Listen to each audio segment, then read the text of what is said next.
Bwana Yesu asifiwe. Namshukuru Mungu sana kwa sababu ya neema yake.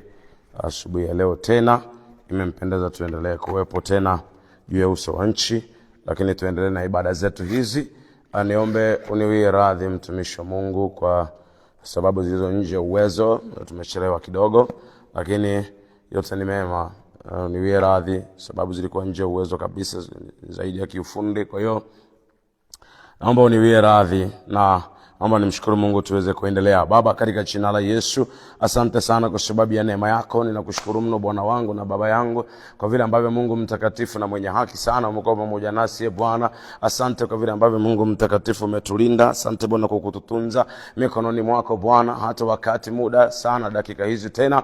Asante kwa alfajiri ya leo. Asante Bwana kwa sababu ni kwa pendo lako la ajabu, ni kwa neema yako ya pekee katika jina la Yesu. Nasi Bwana tunakupa sifa na utukufu na heshima na adhama kwa kuwa Bwana peke yako unastahili sana. Katika jina la Yesu tunaomba rehema tena Bwana asubuhi ya leo Mfalme. Bwana tunaomba rehema ukututakase tena Mfalme. Tunaomba Bwana kibali machoni pako ukawe pamoja nasi tena Mfalme. Katika jina la Yesu tunaomba Roho wako Mtakatifu akaendelee kutufundisha, akaendelee kuzungumza na sisi, akaendelee kutuelekeza nini cha kufanya. Katika jina la Yesu ukaendelee kutupa maelekezo ya Bwana katika jina lenye nguvu la Yesu Kristo Mwokozi wa ulimwengu. Baba, ninakutukuza na kukuinua kwa sababu Mungu mtakatifu kwa pamoja nasi katika jina la Yesu Kristo mwana Mungu aliye hai. Asante Bwana Yesu. Namshukuru Mungu sana kwa sababu ya haya mapambazuko ya kizazi cha wamtafutao Bwana. Ni mapambazuko ya kizazi cha wamtafutao Bwana. Tunamshukuru Mungu sana kwa sababu ya siku ya leo tena tunaendelea na Mungu ametupa neema ya kuendelea mbele zaidi katika jina la Yesu. Naomba niende haraka kwa sababu ya muda wetu leo, tumekuwa nyuma kidogo ya muda, lakini naomba niende haraka kidogo ili kwamba angalau tuweze kuokoa kidogo dakika chache pale. Bwana Yesu asifiwe sana. Ninasoma kitabu cha Mwanzo, ni ile tunaendelea nayo kama ambavyo tumekuwa tukiendelea. Nilisema mwanzo kwa wale ambao tuko pamoja siku ya kwanza, nilisema hivi na nimeendelea kuzungumza na nitaendelea kuzungumza hilo kwamba Mungu anataka kukiinua kizazi cha wamtafutao. Nikasema hivi, waombaji wamekuwa wengi na Roho Mtakatifu aliniambia akaniambia waombaji ni wengi, ni kweli, na wanaongezeka day by day, lakini wanaomtafuta Mungu, yani those who are seeking the face of the Lord, wamekuwa wakipungua, wamekuwa wanapungua tu, badala ya kuongezeka wanapungua. So Mungu anataka kuinua tena kizazi cha wamtafutao katika jina la Yesu. Ndicho kizazi cha wamtafutao ndicho ambacho anataka kukiinua sasa, na anaanzia hapa kwa Roho Mtakatifu kwenye kitabu hiki ambacho tumeanza nacho. Tutaendelea. Nimesema jana kwamba ni muhimu tukajua kwamba ni kwa nini tuliumbwa hivi tulivyo, so that we may know what to do, na kwa wakati gani tuweze kujua na kuelewa vizuri kabisa. Bwana Yesu asifiwe. Sometimes tunaishi tunavyotaka, tunakuwa na lifestyle mbalimbali kwa sababu ya vile ambavyo tunadhani kwamba sisi yani chimbuko letu ni wazazi wetu, chimbuko letu si ni koo zetu. No, nataka ufahamu leo ya kwamba chimbuko lako si kitu kingine. Chimbuko lako si baba na mama yako. Chimbuko lako ni Mungu mwenyewe. Yes, he is the source. Yeye ndiye Alfa na yeye ndiye Omega kwako. Yeye ndiye mwanzo na ndiye mwisho wako. Mwanadamu alianzia kwa Mungu na anaishia kwa Mungu, ila mahali ambako tunaferi kidogo ni pale ambako tunadhani tumetokana na wazazi wetu, tumetokana tuna wao. Mungu amewaruhusu, ndio maana anatupa kuwaheshimu kwa sababu ameruhusu tupitie kwa wale wazazi wawili. Ameruhusu tupitie kwao ili tumuishe duniani. Ameruhusu tupitie kwao, si kwamba wao ndio chimbuko letu. Chimbuko letu ni Mungu na anabakia pale na heshima yake. Kristo Yesu asifiwe. Basi nasoma kitabu cha Mwanzo sura ya kwanza, nimesema ni mstari wa 24. Natamani tuende pamoja vizuri, mtumishi wa Bwana. Fuatilia tu vizuri, maana iko neema kubwa sana hapo mbele na imeendelea kutembea katikati yetu. Biblia inasema hivi, na katika jina la Yesu nasoma kama ilivyoandikwa. Mungu akasema, nchi na izae kiumbe hai kwa jinsi zake, mnyama wa kufugwa nacho kitambaacho, na wanyama wa mwitu kwa jinsi zake. Ikawa hivyo. Biblia inaeleza jinsi ambavyo Mungu aliendelea kuumba, akaendelea kufanya uumbaji, ameendelea kuumba, na kadri anavyoendelea kuumba hapa tumefika sasa, ametoka kwenye hatua zile zingine zote, amekuja ameshaumba nchi, ametenga maji na ardhi, ameshayatenga yale yaliyo juu na yaliyo chini, amefanya kila kitu. Na hapa anasema Mungu akasema sasa anawachipisha anaumba sasa wanyama wa kawaida, wanyama wa mwituni, akina mbuzi, akina nani hao, akina swala, akina simba na akina tembo, hao wote wakaumbwa. Biblia inasema ikawa hivyo. Mungu wakazaliwa sasa, wakatokea, wakaumbika baada ya neno la Mungu, wakaumbika wanyama wale wa porini wote tunaowafahamu na wale ambao wajui, wakaumbika viumbe mbalimbali, vikaumbika vikawepo. Na vyote vikawepo kabisa, vikaumbika. Biblia inasema kwa jinsi zake, maana yake kwa jinsia zake. Kwa hiyo wakaumbika, wakawepo. Mungu anasema akamaliza kufanyaje? Akawaumba, akawatengeneza. Bwana Yesu apewe utukufu mwingi sana. Mungu anaendelea kufanya uumbaji. Yesu asifiwe mno. Mungu akafanya mnyama wa mwitu kwa jinsi zake na mnyama wa kufugwa kwa jinsi zake. Si wanadamu walioamua kwamba wanyama hawa tunawafuga na hawa hatuwafugi. No, Mungu ndiye aliyeumba kwamba hawa watafugwa na hawa hawatafugwa. So wakati anaumba umbwa hii ya kawaida ya nyumbani, hii umbwa Mungu aliumba akijua hii umbwa ni ya kukaa nyumbani, hakuna vile ingakaa porini. Ndio maana kuna ya porini na kuna hii ya nyumbani, vinafanana kidogo lakini ni tofauti. Yaani Mungu aliumba hivyo. Kwa hiyo ndiye aliamua kwamba mbuzi atakaa nyumbani, swala atakaa porini.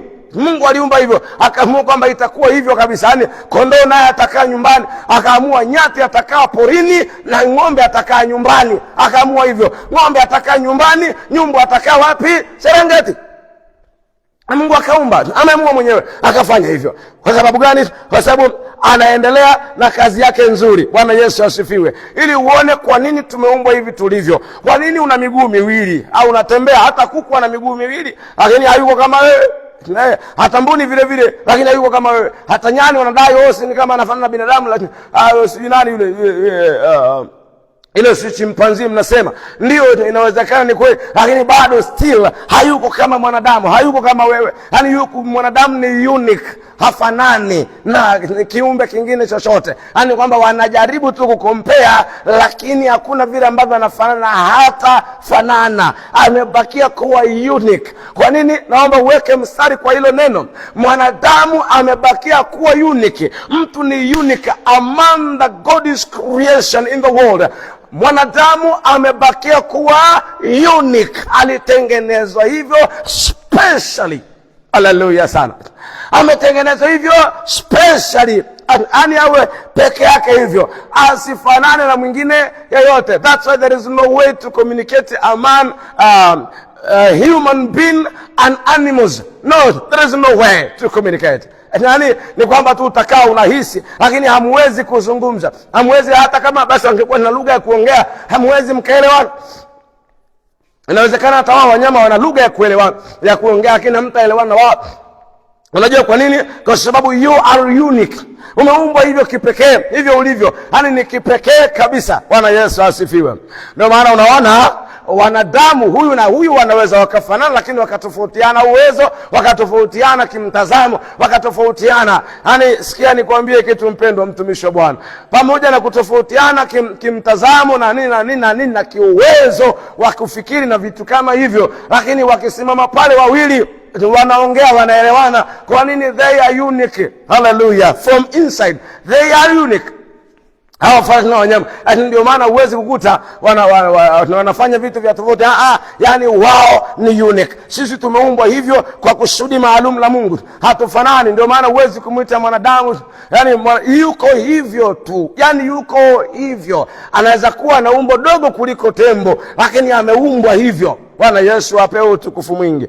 So anasema kwa jinsi zake. Elewa, narudia tena kwamba Mungu ndiye aliamua wanyama hawa ni wakufuga na hawa si wakufuga. Kwa hiyo si mwanadamu aliamua kwamba hawa watafugwa na hawa hawatafugwa. Ni Mungu mwenyewe ndiye aliyefanyaje, ndiye aliamua. Biblia inasema hivi, kwa jinsi zake na kila kitu kitambaacho juu ya nchi kwa jinsi yake. Mungu akaona ya kuwa ni vyema.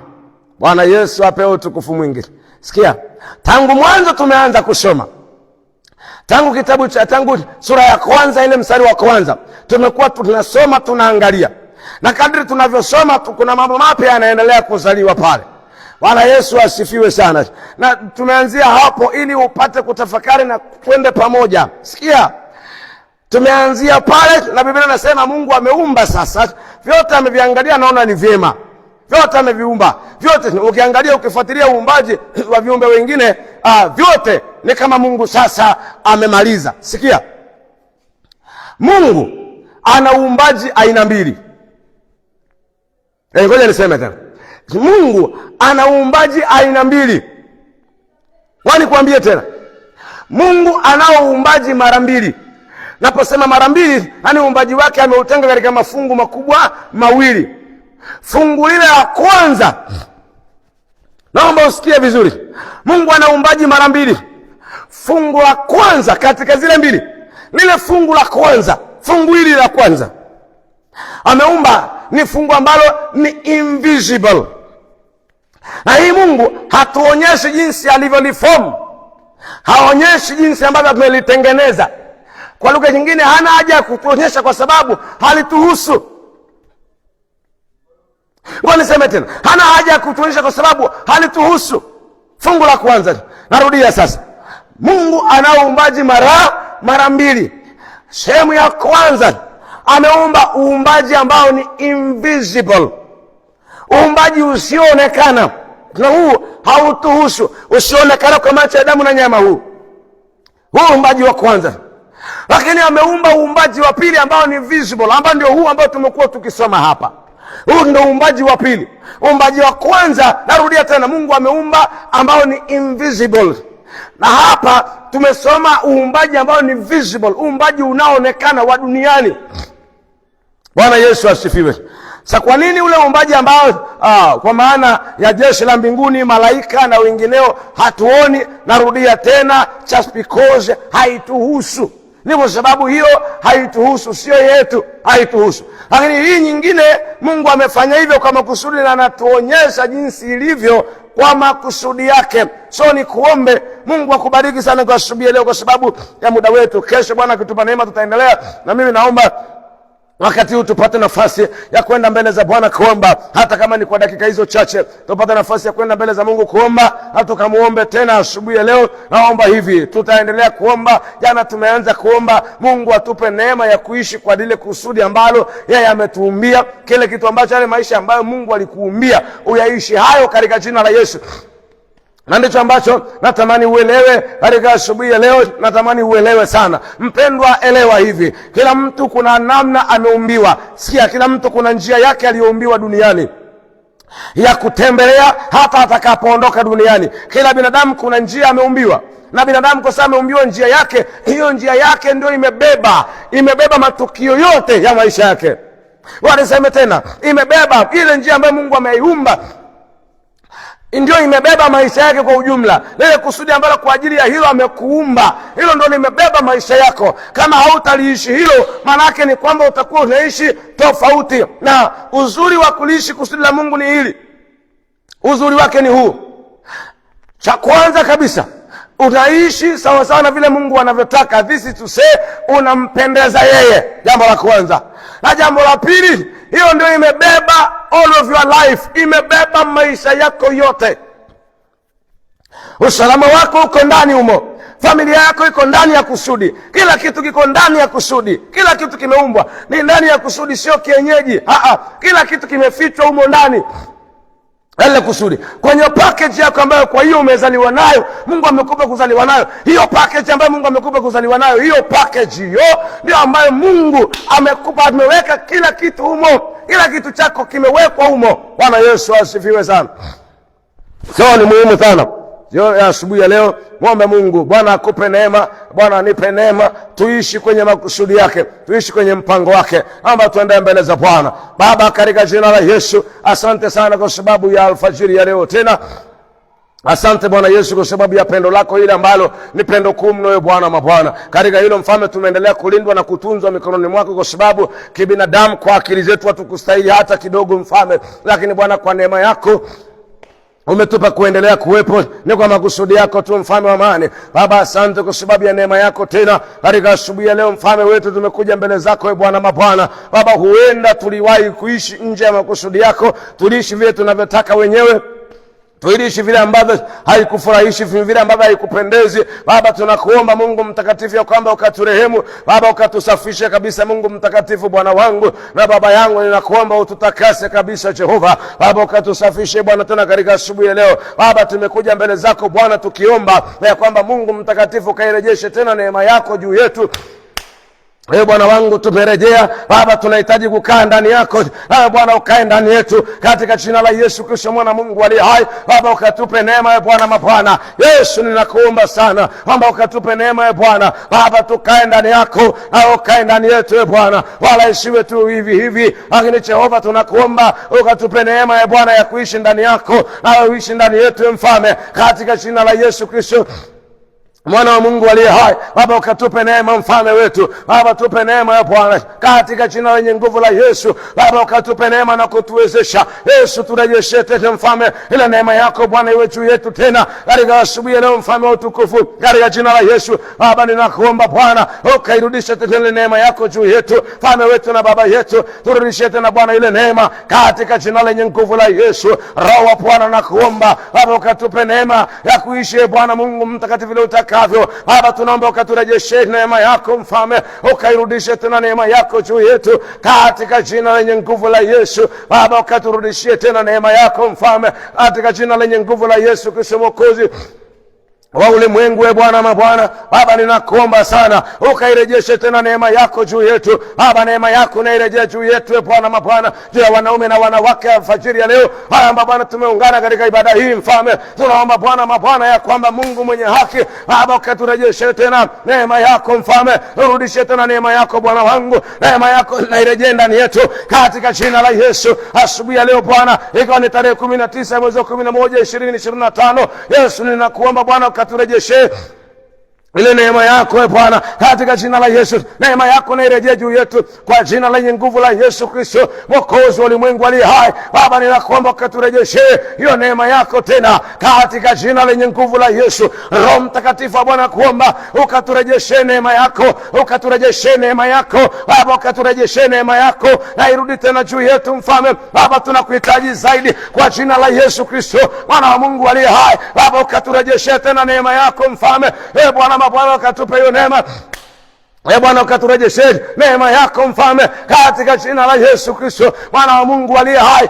Bwana wangu na baba yangu, katika jina la Yesu Kristo mwana wa Mungu aliye hai. Bwana Baba, ninakuomba sana tafadhali mfalme Baba, ukaturejeshe ile neema yako mfalme ndani yetu, na irejee tena neema yako ndani yetu katika jina la Yesu Kristo mwana wa Mungu aliye hai. Bwana wangu, inawezekana kuna muda mrefu tumepoteza, lakini neno lako linasema kwenye kitabu cha Yoeli ya kwamba utairudisha miaka ile na madomado na tunotu na parare na nzige. Bwana mabwana, na kuomba ukaturudishie tena katika jina la Yesu Kristo Bwana Mungu aliye hai. Baba, tunaomba Bwana urejesho ile neema yako mfalme juu yetu katika jina la Yesu, kama baada tumerudi kwako mfalme, na ni ahadi yako ya kwamba tukirudi utaturudia. Baba, tunakuomba ukaturudie kama ulivyosema kwenye Maombolezo 5:21, mama Bwana, utugeuze kwako nasi tutageuka. Na umeamua kutugeuza kwa maneno yako, umeamua kutugeuza Bwana kwa maneno yako, umeamua kutugeuza kwa ibada hizi mfalme, umeamua kutugeuza kwako mfalme, nasi tunageuka kabisa, tunageuka Bwana kwa jina lenye nguvu la Yesu. Baba, tunageuka Baba, tunageuka kwako Baba, tunageuka katika jina la Yesu Kristo mwana Mungu aliye hai. Baba, ninakuomba Bwana ukatupe neema, tunageukia kwako mfalme, tunageukia kwako Bwana. Baba, tunakuomba ukatupe neema Bwana mabwana mfalme, tunakusihi Mungu mtakatifu, turejeshe neema yako tena kwa jina la Yesu Kristo. Baba yangu, nakuomba Mungu mtakatifu ukaturejeshe tena Yesu, tunakuomba ukaturudishe kwenye ile nafasi Bwana, ukaturudishe kwenye ile nafasi Bwana, tukaishi makusudi yako. Bwana Mungu mtakatifu, ni wewe mwenyewe Bwana umeagiza, ni wewe mwenyewe mfalme wa amani umeagiza katika jina la Yesu. Hata alfajiri ya leo Bwana Mungu mtakatifu, tunakuomba Bwana, tumerejea kwako katika jina la Yesu. Bwana, ukatupe neema mfalme.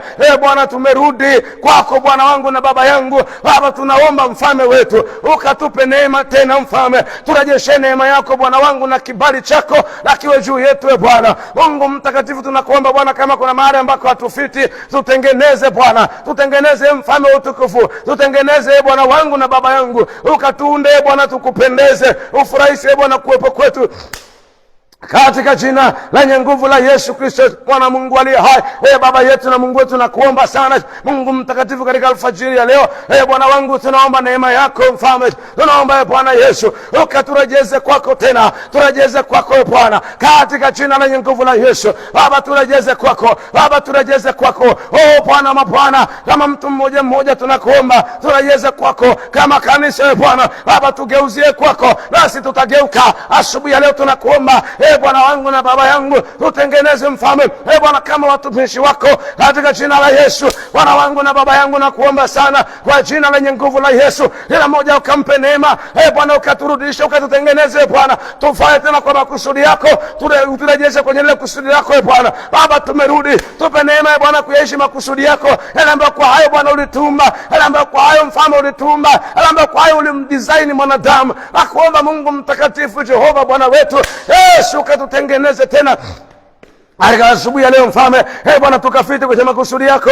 tukae Bwana vile ambavyo ulitaka, ile ambayo kwa sababu ya hiyo Bwana, ile ambayo ndio original ya mwanadamu mfalme, na kuomba Bwana wangu ukaturudishe hapo, katika jina la Yesu. Baba yangu na Mungu wangu, kwa jina lenye nguvu la Yesu Baba, ukaturudishe hapo kwenye hiyo nafasi mfalme, katika jina la Yesu.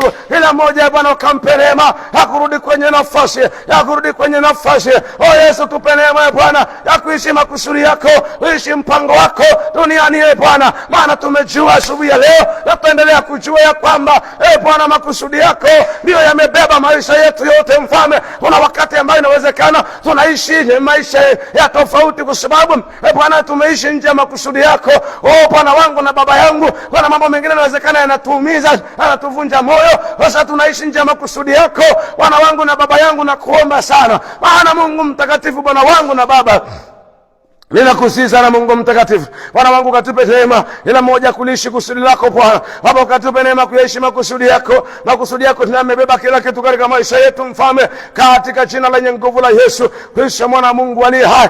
Baba yetu na Mungu wetu, nakuomba Baba, ukaturejeshe tena, turejeshe Bwana kwenye makusudi yako mfalme, tupe kurejea kwenye makusudi yako mfalme wetu Yesu. Tunakuomba Bwana, ukatupe neema ya kurejea kwenye makusudi yako, ukatupe neema ya Bwana ya kurejea kwenye makusudi yako, katika jina la Yesu. Turejee kwenye makusudi yako, turejee Bwana kwenye mpango wako Mungu mtakatifu, Bwana wangu na baba yangu, wala isiwe tofauti mfalme, lakini Bwana iwe ni kwenye mpango wako, iwe ni kwenye makusudi yako, katika jina la nguvu la Yesu Kristo, Bwana wangu na baba yangu, ninakuomba Baba, ukaturejeshe kwenye nafasi Bwana, turudi kwenye makusudi yako, tuyaishi makusudi yako Bwana. Tumekaa mbali na wewe na tumesikia tuko sawa, kumbe tuko kwenye makosa Bwana, maana hakuna vile ambavyo tunaweza kuishi nje uwepo wako mfalme na tukaishi upendavyo Bwana. Ndio maana wewe kwa asili ulitutengeneza ili tukae ndani yako, tukae ndani ya uwepo wako mfalme, tuishi sawa sana maelekezo, tuishi sawa sana mpango wako, katika jina la Yesu. Bwana wangu na baba yangu, Jehova, ninakuomba ukatupe neema. Mpe neema mwanamke huyu, mpe neema mwanaume huyu, mpe neema mzee huyu, mpe neema kijana huyu Bwana, kuyaishi makusudi yako, kuishi kwenye mpango wako, kwa jina la Yesu Kristo. Yesu, nakuomba, arise a generation that seek your face. Bwana wangu na baba yangu, nakuomba inua tena mfalme. Bwana wangu, nakuomba inua tena mfalme. Bwana wangu, nakuomba inua kizazi ambacho inautafuta uso wako, kizazi chenye shauku nawe Bwana wangu, nasi tunakuonea shauku, turudi kwenye makusudi yako. Tunakuonea shauku Bwana, shauku kubwa, tunakuonea kiu. Roho Mtakatifu, tunakuonea kiu. Yesu Mwokozi, tunakuonea kiu. Roho Mtakatifu Bwana Baba, tunakuonea kiu, tunakuonea kiu alfajiri ya leo, tunakuonea kiu Bwana mabwana, tunakuonea kiu Bwana wangu. Ni kweli kama vile kunavyosema kwenye Zaburi ya kwamba hao wanataja magari, hao wengine wanataja mafarasi, lakini sisi tunalitaja jina lako Bwana wa majeshi. Mungu mtakatifu, tuko mbele zako Bwana Baba asubuhi ya leo. Kuna watu wenye shauku na kiu mbalimbali, lakini sisi tuna kiu na wewe, tunaacha na wewe mfalme. Yesu, tunakuomba ile ni kiu ya mioyo yetu, hakuna vile tunaweza tukaikataa. maana inakaa ndani. Tutasemaje hatuisikii? Maana inakaa ndani. Yesu inakaa ndani, hiyo kiu inakaa ndani. Tutawezaje kusema hatuisikii? Bwana wa Bwana, tunawezaje kujificha na hiyo kiu ni kubwa ndani yetu? Tunawezaje tukajificha? Yesu tunakuomba, na maana asubuhi tumekuja ili kuzikidhi kiu zetu. Yesu kukuhitaji wewe. Yesu tunakuomba, Bwana, manifest within us. Yesu onekana kwenye maisha ya watoto wako. Yesu dhihirika katika jina la Yesu. Wape furaha katika jina la Yesu. Kusema na Mungu hai, Baba yangu nakuomba ukampe furaha. Tupe furaha Bwana, tupe furaha mfalme wetu, tupe furaha Bwana mabwana. Yesu tunakuomba tupe furaha katika jina la Yesu. Baba ukatupatie furaha asubuhi leo mfalme wetu. Tunakuomba Bwana wangu, tupatie furaha tena, tupatie furaha tena. Yesu tupe furaha, Yesu tupe kufurahi, Yesu tupe furaha, tupe furaha Bwana. Na furaha yenyewe ni uwepo wako ndani yetu mfalme. Ni uwepo wako ndani yetu, ni uwepo wako ndani yetu. Hakuna hata mmoja ambaye anaweza kuburudishwa ikiwa ana kiu alafu akaburudishwa na maneno. Bwana hawezi kuburudishwa na kuona, anaburudishwa na kunywa, anaburudishwa na kuyagusa, anaburudishwa yakiingia ndani yake. Asiye Bwana, ni kweli tunajua upo, lakini Bwana hatuburudishwi na hiyo kwamba upo, tunaburudishwa na kukusikia ndani yetu. Yesu tunakuomba neema yako airejee tena mfalme. Watoto wako tumekuja kwako, tuna kiu na wewe, tuna haja na wewe, tunakuhitaji wewe Bwana asubuhi leo. Tuna kiu na wewe mfalme wetu. Yesu dhihirika katikati yetu Bwana. Kwa jina la Yesu aliye hai, Roho Mtakatifu tunakuomba udhihirike ndani yetu, katikati yetu, katika jina la Yesu. Baba udhihirike ndani yetu Bwana. Yesu dhihirika ndani yetu, Yesu dhihirika ndani yetu, dhihirika ndani yetu Bwana. Bwana wangu na Baba yangu, ninakuomba sana kwamba Roho Mtakatifu Bwana, Baba ukatamalaki katikati yetu kwa jina lenye nguvu la Yesu. Bwana wangu na Baba yangu, ninakuomba sana kwa jina lenye nguvu la Yesu Kristo Mwokozi. Yesu tunakuomba Baba, tunakuonea shauku Baba, tunakuonea kiu. Tafadhali uonekane kwetu, tunakuonea kiu, tunakuonea shauku, tunakuonea kiu. Bwana wangu na Baba yangu, wengine wako nyumbani wakifuatilia ibada hizi Bwana wangu, lakini wanakuonea kiu. Yesu nakuomba dhihirika, wanakuonea kiu, wanakuonea shauku katika jina la Yesu. Nakuomba Bwana udhihirike katika jina la Yesu. Baba yangu na Mungu wangu, nakuomba Bwana kwamba ukadhihirike mfalme wetu. Dhihirika Bwana katika jina lenye nguvu la Yesu Mwokozi ulimwengu aliye hai. Baba nakuomba udhihirike mfalme. Dhihirika Bwana mabwana katika jina la Yesu. Naomba Bwana ukadhihirike katika jina la Yesu. Watoto wako Bwana wako na mahitaji mengine mfalme katika dunia hii. Baba yangu ninakuomba sana kwamba Mungu mtakatifu Bwana wangu, Bwana ukawatazame katika jina la Yesu Kristo Mwana wa Mungu aliye hai. Bwana wangu na Baba yangu, ninakuomba sana kwamba mfalme Bwana, tazama mtu mmoja mmoja sana mahitaji aliyonayo Bwana wako ambao na mahitaji ya kiafya. Yesu naomba Bwana, nyosha mkono wako, mkono wako wenye nguvu ulionyosha juu ya wanadamu. Nakuomba Bwana Yesu ukamguse yeyote mwenye ugonjwa wowote mahali popote alipo, hata kama ni mlemavu, ana shida yoyote. Yesu nakuomba ukaguse na kufungua. Ponya Bwana alfajiri ya leo, ponya wewe mtu akainuke, akiwa ni kiwete akainuke Bwana, akiwa ni kipofu akaone, akiwa Bwana ni kiziwi akasikia, ikiwa tu anaamini. Yesu nakuomba gusa asubuhi ya leo uweza wako na uende ndani ya watoto wako, ukagusa na kuondoa magonjwa, ukagusa na kuondoa changamoto zote kwa jina la Yesu aliye hai. Asante kwa uzima uliouagiza, asante kwa uweza uliouagiza, asante kwa nguvu ulioyakiza, asante kwa nguvu ya kufungua ulioyakiza katika jina la Yesu aliye hai. Yesu nakushukuru Bwana kwa uwezo wako, asante kwa uzima kwenye miili ya watoto wako, asante kwa uzima ndani yao, asante kwa neema yako mfalme katika jina la Yesu. Baba asante katika jina la Yesu Kristo Mwana wa Mungu aliye hai. Wako wenye changamoto za kiuchumi mfalme, hawajui hata watafanyaje, hawajui watafanyaje. Inawezekana hata leo hawajui wanaenda kazini wapi, watapata wapi fedha ya kukidhia leo wanayohitaji. Yesu wewe ni Baba, Yesu wewe ni Baba na unaweza kutusaidia. Wewe ni Baba, tumerejea kwako uweponi.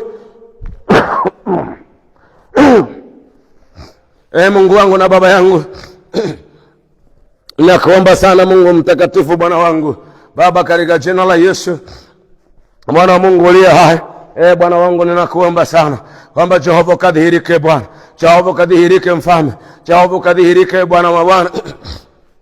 Mungu wangu mtakatifu Jehova, Bwana wangu na Baba yangu, katika jina la Yesu Kristo Baba nakuomba Bwana ukaonekanie. Jehova barika za mikono yao Bwana wangu nakuomba Baba ukaonekanie Mfalme, wafanyie njia tena Bwana, wafanyie njia alfajiri ya leo Bwana, wafanyie njia alfajiri ya leo, ukawafariji Bwana Yesu, nakuomba ukawape neema, ukawape kazi Bwana, wapatie namna ya kupata kipato katika jina la Yesu Bwana, wapatie njia halali ya kupata kipato katika jina la Yesu Kristo mwana Mungu aliye hai.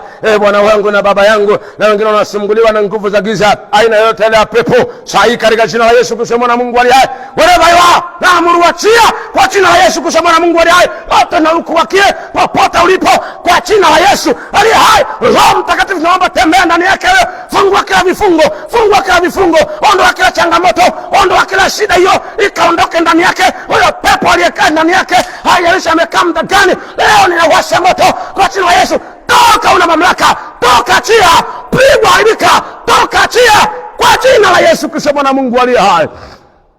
Kila namna ya mapepo anayosumbua watoto washinde kusoma, inasambaratisha hizo nguvu, napiga kwa jina la Yesu. Ila nguvu yote la ushirikina, nguvu yote la ushirikina, uchawi na ulozi, kwa jina la Yesu Kristo haribika kwa jina la Yesu. Baba naomba ukawalinde watu wako, naomba wawe salama mikononi mwako Mfalme wa amani, katika jina lenye nguvu la Yesu Kristo mwana Mungu aliye hai. Baba ninakushukuru kwa neema yako, asante kwa ibada hii ambayo tumekuwa nayo mbele zako Bwana katika asubuhi leo.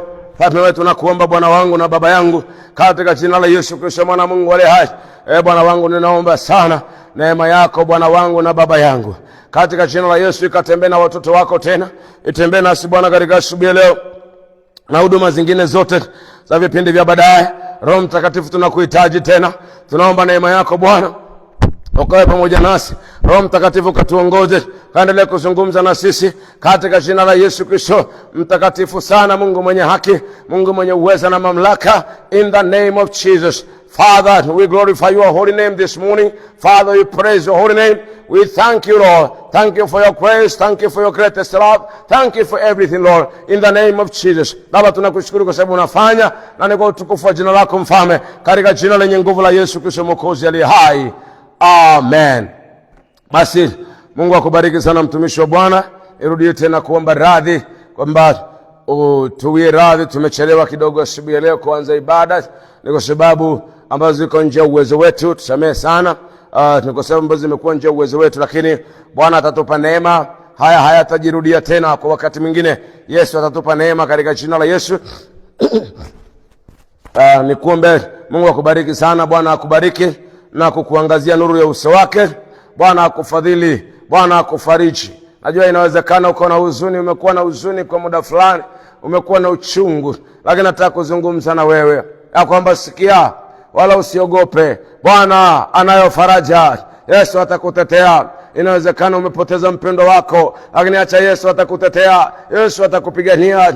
Inawezekana umepoteza mtu muhimu sana kwenye familia, amefariki kwa namna moja ama nyingine.